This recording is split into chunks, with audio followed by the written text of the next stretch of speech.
नमस्कार, स्वागत है आपका नादी टीवी में और मैं हूं आपके साथ शिवानी गुप्ता। रुक करते इस वक्त की बड़ी खबर का, जो कि राजधानी भोपाल से आ रही है। कांग्रेस नेता आचार्य प्रमोद का विवादित ट्वीट सामने आया है। मंदिर निर्माण धन संग्रह को लेकर कांग्रेस नेता आचार्य प्रमोद का ट्वीट है। धन संग्रह करने वालों को चोर बताया है उन्होंने।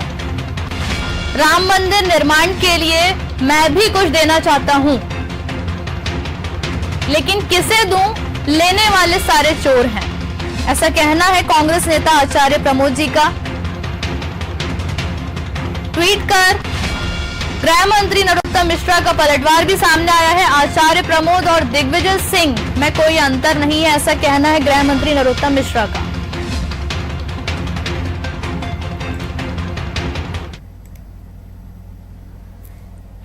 ट्वीट सामने टीवी स्क्रीन पर आप देख सकते हैं, जहां पर आचार्य प्रमोद ने ट्वीट किया है।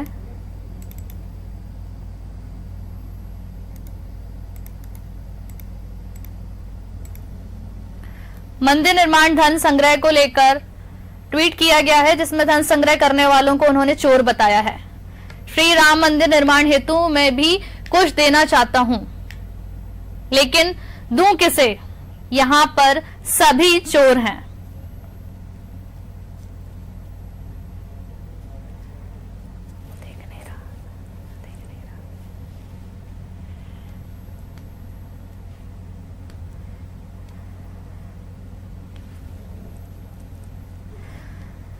राम मंदिर निर्माण के लिए मैं भी कुछ देना चाहता हूं, लेकिन किसे दूं, लेने वाले सारे चोर हैं, ऐसा कहना है कांग्रेस नेता आचार्य प्रमोद जी का। ये विवादित ट्वीट सामने आया है मंदिर निर्माण धन संग्रह को लेकर। और इसी ट्वीट पर गृह मंत्री नरोत्तम मिश्रा का पलटवार भी सामने आया है। आचार्य प्रमोद और दिग्विजय सिंह में कोई अंतर नहीं है, ऐसा कहना है गृह मंत्री नरोत्तम मिश्रा का।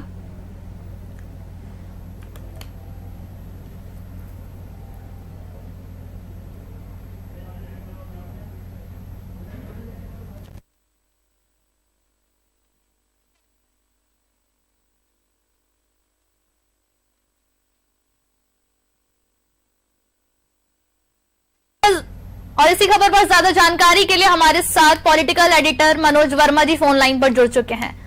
मनोज जी, मैं आपसे जानना चाहूंगी, कांग्रेस नेता आचार्य प्रमोद का विवादित ट्वीट सामने आया है, जिस पर उन्होंने धन संग्रह करने वालों को चोर बताया है।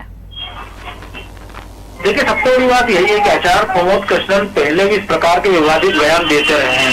कांग्रेस पार्टी जिससे वो बिलोंग करते हैं और चुनाव भी लड़ चुके हैं, वो लखनऊ से लोकसभा का चुनाव हार चुके हैं। मध्य प्रदेश में उन्होंने जब प्रचार किया था, इसी प्रकार के विवादित बयान दिए। तो एक और तो पूरी कांग्रेस पार्टी हम देख रहे हैं कि राम मंदिर निर्माण का श्रेय दिवंगत प्रधानमंत्री राजीव गांधी को दे रही है। उनका कहना था कि राजीव गांधी ही वो पहले प्रधानमंत्री थे जिन्होंने राम जन्मभूमि मंदिर का ताला खुलवाया था, इसलिए एक तरफ वो क्रेडिट लेने की कोशिश कर रहे हैं। दिग्विजय सिंह जैसे नेता जो कि सवाल उठाते हैं, लेकिन वो भी 1,11,111 रुपए का चेक भेज देते हैं पीएम के नाम एक चिट्ठी के साथ। वो पिछले चंदे का हिसाब मांगते हैं। भोपाल की बात करें तो उनके समर्थक पीसी शर्मा पूर्व मंत्री हैं, विधायक हैं, वो भी कांग्रेस के तमाम सारे नेता अभियान चला रहे हैं और कह रहे हैं कि राम जन्मभूमि के लिए, मंदिर के लिए चंदा इकट्ठा किया जाए, लेकिन ये चंदा किसी व्यक्ति विशेष को देने की बजाय सीधे ट्रस्ट के खाते में जमा किया है।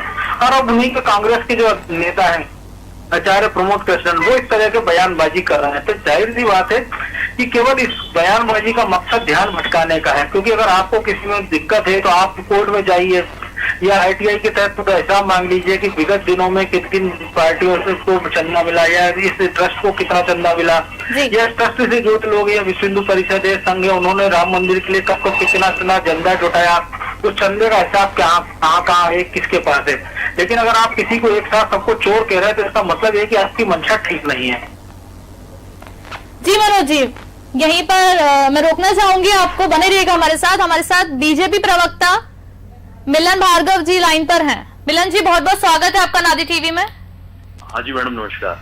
मिलन जी, मैं आपसे पूछूंगी, ये कांग्रेस नेता आचार्य प्रमोद जी का विवादित ट्वीट सामने आया है, जिसमें इन्होंने धन संग्रह करने वालों को चोर बताया है, और इसी पर गृह मंत्री नरोत्तम मिश्रा का भी पलटवार देखने को मिला है कि आचार्य प्रमोद और दिग्विजय सिंह में कोई अंतर नहीं है। इससे पहले मैं आपको सुनवाती हूँ कि गृह मंत्री नरोत्तम मिश्रा ने क्या कुछ कहा। वो कहते ही इसलिए हैं, दिग्विजय सिंह और आचार्य प्रमोद में ज्यादा अंतर नहीं है वैचारिक रूप से। ये चंदा देने की बात इसलिए कर रहे हैं कि कल को फिर हिसाब मांगे।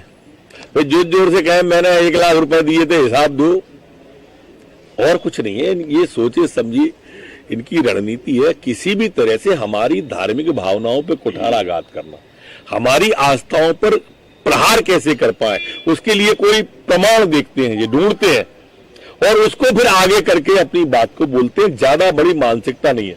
और देश इन आचार्य जी को और दिग्विजय सिंह को दोनों को खूब समझता है बहुत अच्छी तरह से कि ये किसके लिए काम कर रहे हैं और क्यों काम कर रहे हैं। इस गलतफहमी में नहीं रहे।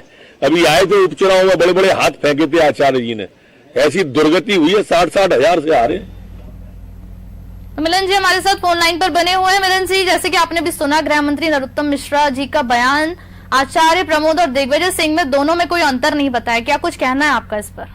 देखिए, बिल्कुल ठीक कहा उन्होंने। ये कांग्रेस के चाल चरित्र रहा है। पहले राम को अस्तित्व को नकारते रहे, राम मंदिर ना बने इसके लिए पूरी कोशिश करते रहे। अब सोनिया गांधी जी को खुश करने के लिए चाहे दिग्विजय सिंह हो चाहे आचार्य जी हो, ये आचार्य शब्द ही हटा देना चाहिए, क्योंकि ये बहरूपिये हैं। क्योंकि हिंदू समाज को भ्रमित करते हुए कहीं ना कहीं हिंदू समाज को अपमानित करने का काम कर रहे हैं, हिंदू समाज की आस्थाओं को चोट पहुंचाने का काम कर रहे हैं। देखिए, राम जो है इस देश के जनता के दिलों में बसते हैं, देश की आत्मा में बसते हैं। राम के चंदे से आखिर नफरत किसको होगी? कांग्रेसियों को। कांग्रेसियों को तय करना होगा कि राम मंदिर तो देश की आस्था का विषय है। यदि आस्था को आप कुठाराघात पहुंचाएंगे तो आपको ही चोट पहुंचनी है, किसी को नहीं पहुंचनी है। क्योंकि देश जान चुका है, पहले आप राम मंदिर को रोकते रहे, अब बन रहा है तो उसमें चंदे में चंदा तो देखिए सनातन काल से इस देश में परंपरा रही है। संगठित करके समाज ही अपनी एक आस्था के प्रतीक को एक भव्य रूप देने के लिए संग्रह करता आया है।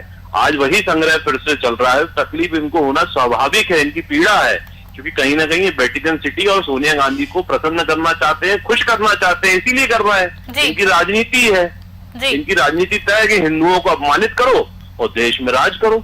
किन लोगों को खुश करना चाह रहे हैं देश जानता है, इसको बताने की आवश्यकता बहुत ज्यादा नहीं है। लेकिन मैं तो ये कहूंगा कांग्रेस के 100 वर्ष पुराने अस्तित्व को आज संकट खड़ा हुआ है इन तरह के नेताओं के कारण। क्योंकि देश की संस्कृति, देश की आस्था के साथ जिनने खिलवाड़ किया है वो घर जाकर बैठे हैं। ये जनता सब जानती है। जनता आने वाले दिनों में इसका जवाब देगी। हर राम भक्त जवाब देगा इस विषय पर। बिल्कुल मिलन जी, मैं यहाँ पर आपको रोकती हूँ और हमारे साथ कांग्रेस से ब्रिजेश पांडे जी जुड़ चुके हैं।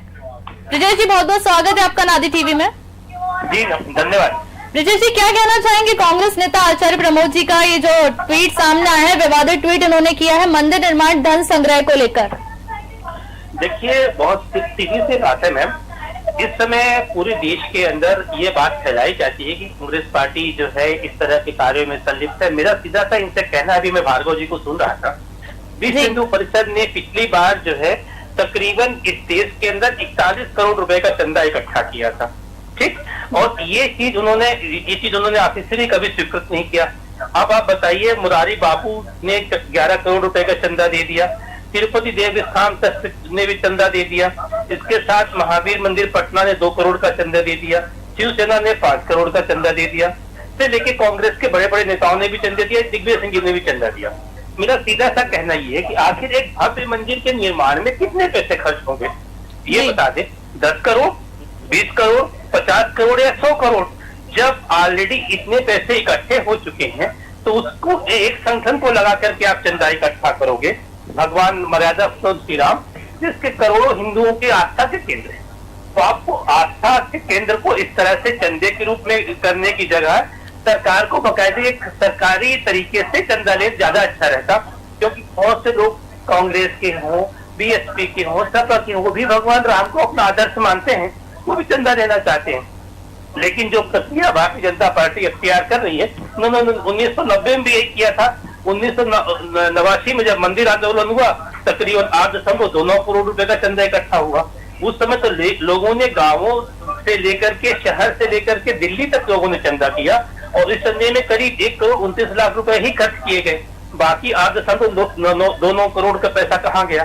तो इसके लिए राम जन्मभूमि को चाहिए, उनके ट्रस्ट को चाहिए कि इसके लिए ऑफिशियल वेबसाइट जारी करें और ऑफिशियल वेबसाइट के आधार पर जो भी चंदा देना चाहता है श्रद्धालु, वो ऑफिशियल तरीके से चंदा दे, उसके बकायदे रसीद दे।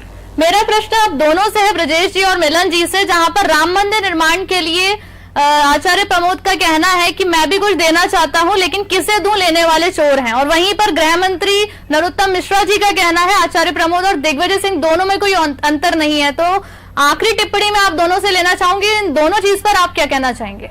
देखिए, मैं बड़ी स्पष्ट बात आपको बता दूं कि राम निर्माण के नाम पर अब तक 1400 करोड़ रुपए का घोटाला भी हो चुका है। ये बात भी इन्होंने छापी थी अपने प्रमुख समाचार पत्र के। संत सीताराम के बयान छपे थे, उन्होंने कहा था कि 1400 करोड़ रुपए जुटाया गया, संसद ने पैसे जुटाए, विश्व हिंदू परिषद ने। सीधे सी बात है कि जो लोग NRI हैं, चाहे वो ब्रिटेन में हो, चाहे अमेरिका में हो, चाहे लंदन में हो, वो भी विहिप को पूरा तरीके से चंदा दे रहे हैं क्योंकि उन्हें लग रहा है कि ऐसे में मर्यादा संत श्री राम की मंदिर बनने जा रहे हैं। ब्रिजेश जी, एक मिनट, यहाँ पर धन संग्रह तो सभी कर रहे हैं। अभी हाल ही में दिग्विजय सिंह ने भी अपने जेब से 1 लाख रुपए का चेक दिया है। बिल्कुल, उन्होंने पीएमओ ऑफिस को दिया, बिल्कुल दिया ना जी। दिग्विजय सिंह साहब ने जो चंदा दिया है वो बकायदे अधिकृत रूप से प्रधानमंत्री कार्यालय को दिया है। यही मैं आग्रह करना चाह रहा हूँ क्योंकि कांग्रेस के अंदर भी बहुत से लोग मर्यादा पुरुषोत्तम श्री राम के मंदिर बनाने के लिए चंदा देना चाहते हैं, लेकिन सरकार को चाहिए, जिस तरह से माननीय सुप्रीम कोर्ट ने उसमें इंटरवीन करके एक कमेटी बनाई थी, सरकार को चाहिए अपनी एक कमेटी ऑफिशियल वेबसाइट बनाए और चंदा किसी परिषद के माध्यम से मांगने की जगह उस ऑफिशियल वेबसाइट को सार्वजनिक रूप से जारी करें। ठीक है मिलन जी, आप क्या कहना चाहेंगे इस पर? देखिए, स्पष्ट मानना है, देश का जनमानस जो है वो राम मंदिर के लिए उत्साहित है, अपना सर्वस्व लुटा के इस मंदिर की भव्यता में अपना योगदान देने के लिए उतारू हुए। तो कांग्रेस को तकलीफ होना स्वाभाविक है। देखिए, अपनी अपनी पसंद है। हम तो राम के लिए चंदा कर रहे हैं, आप बाबर के लिए कर लीजिएगा। मैं तो कह रहा हूँ कांग्रेस से, बाबर की मस्जिद हजार बनने के लिए भी आप कर लीजिएगा चंदा, और दिग्विजय सिंह को उम्मीद बना दीजिएगा प्रमुख से। पांडे जी, हम तो राम मंदिर के लिए आपका पक्ष बीजेपी की तरफ से सुना गया, अब एक बार सुन लेते हैं कि वो क्या कह रहे हैं। जी मिलन जी, बोलिए। देखिए, ये अपनी अपनी पसंद में स्पष्ट कह रहा हूँ कि पांडे जी को तय कर लेना चाहिए। हम तो राम भक्त है, राम के लिए चंदा भी करेंगे, राम के लिए सर्वस्व निछावर भी कर देंगे। लोगों ने अपने प्राण निछावर भी किए हैं, आप बाबर के लिए प्राण निछावर कर लीजिए, आक्रांता के लिए कर लीजिए, क्योंकि इस देश की आत्मा तो राम में बसती है। ये आक्रांताओं के संरक्षक रहे, आक्रांताओं के लिए बोलते रहे। इस देश के चाहे शहीद हो, चाहे हिंदू देवी देवता हो, उसको अपमानित करने वालों को ये सम्मानित करते आए हैं कांग्रेस वाले, उनको संरक्षित करते आए हैं।